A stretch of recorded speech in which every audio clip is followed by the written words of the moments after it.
ନୂଆପଡ଼ା ଜିଲ୍ଲା ଖଡ଼ିଆଳ ବ୍ଲକ ରିଷିଗାଁ ଗ୍ରାମର ପାଣି ଟାଙ୍କିରେ ନାଗସାପ ରହିଥିବାରୁ ପାନୀୟ ଜଳ ଯୋଗାଣ ବନ୍ଦ ରହିଛି। ନାଗସାପକୁ ବାହାର କରିବାକୁ ପ୍ରଶାସନ କୌଣସି ଠୋସ୍ ପଦକ୍ଷେପ ନେଉନଥିବାରୁ ଗ୍ରାମବାସୀ ଅସନ୍ତୋଷ ପ୍ରକାଶ କରିଛନ୍ତି।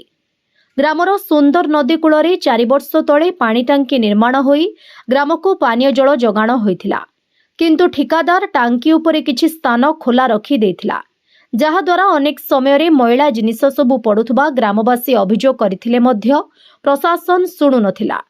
3 ଦିନ ତଳେ କିଛି ଯୁବକ ଟାଙ୍କି ଉପରକୁ ଚଢ଼ି ନଈ ବଢ଼ି ଦେଖୁଥିବା ବେଳେ ଏକ ନାଗ ସାପ ଦେଖିବାକୁ ପାଇଥିଲେ, ଯାହାଦ୍ୱାରା ଗ୍ରାମବାସୀଙ୍କ ମଧ୍ୟରେ ଆତଙ୍କ ଦେଖାଦେଇଥିଲା। କାରଣ କିଛି ଦିନ ହେଲା ସେମାନେ ଏହି ପାଣି ପିଇ ଆସୁଥିଲେ। ଏନେଇ ପ୍ରଶାସନକୁ ଜଣାଇବା ପରେ ଗତକାଲି ଜଙ୍ଗଲ ବିଭାଗ କର୍ମଚାରୀ ଯାଇ ସାପକୁ ବାହାର କରିବା ପାଇଁ ଉଦ୍ୟମ କରି ବିଫଳ ହୋଇଥିଲେ। ଶୀଘ୍ର ସାପକୁ ବାହାର କରିବା ସହ ଢାଙ୍କୁଣୀ ବ୍ୟବସ୍ଥା କରିବାକୁ ଲୋକେ ଦାବି କରିଛନ୍ତି। सब एडिटर ऑल ओडिशारू जगन्नाथ सागरଙ୍କ रिपोर्ट ओडिशा हाइलाइट समाचार। खबर दुनिया रे जोड़ी हेबा पई सब्सक्राइब करंतु ओडिशा हाइलाइट समाचार को आउ दबे दियंतु बेल आइकन को सर्वप्रथमे खबर पाइबा पई।